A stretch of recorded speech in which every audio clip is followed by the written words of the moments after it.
Welcome back. You're watching To The Point. Let's now come to H-1B visas. Krish Lakshmikant, on the 31st of March, the United States Citizenship and Immigration Services Agency decided that computer programmers with 2-year degrees do not necessarily qualify for H-1B visas. Then yesterday, on the 3rd of April, the same agency announced multiple measures to deter and detect H-1B visa fraud and abuse. These include validation of the employer's basic business information, employers who have a higher ratio of H-1B visas compared to US workers, and H-1B visa holders working at another company or another organization's offices. Collectively, what impact will all of this have on India's IT industry? India's IT industry definitely is going to have a hit. Not only because of this, but there are 4 bills in Congress which will increase the minimum wages to $120,000. Today, the average is around $60,000, and if you double most of these companies, the bottom line will be hit by $500 million. It's not a small amount. I'm talking of profits to the major companies. So it is definitely something worrying.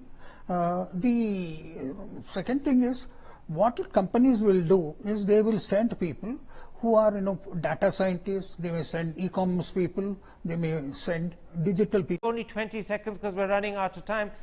The problem for the Indian IT industry is that developments in America are happening alongside very similar tightening up of visas for IT in Singapore as well as in UK. And then deeper in the background is the possibility you raised yourself of those bills in the House of Representatives coming to fruition, even though many would say that's unlikely. But is there a sense in which the clouds over the IT industry horizon are darkening? But we've only got 20 seconds for your answer.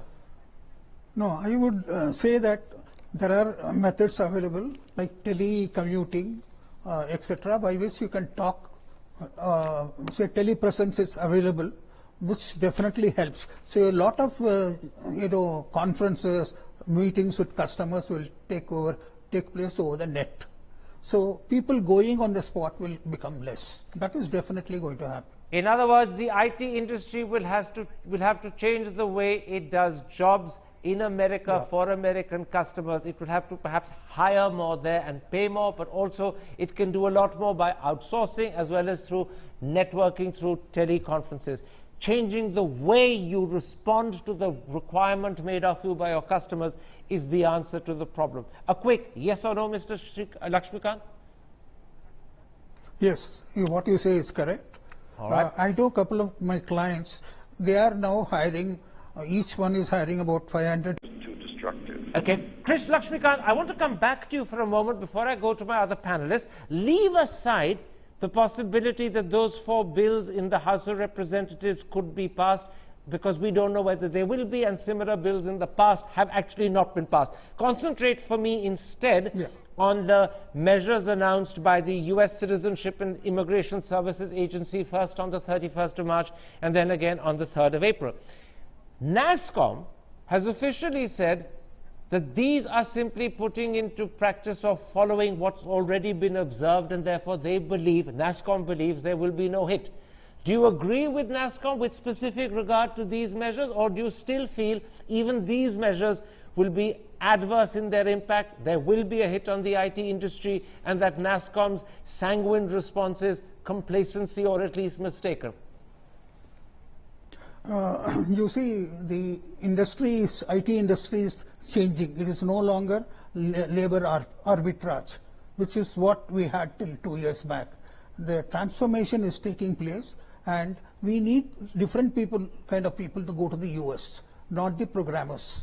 So what NASSCOM says is true, but we will be sending higher educated people, like people from the IITs, people from the IIMs. They will be going to the US. So what you're saying to me, if I've understood you correctly, is that there won't necessarily be an adverse hit. You do largely agree with NASSCOM.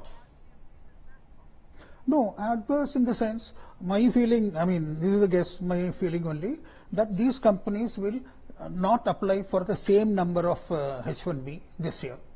So the big 4 companies, between them, they may only take half of the H-1B available. But will that affect their bottom line or will it not? That's the key issue. See, now the entire thing is going digital, the entire thing is being transformed.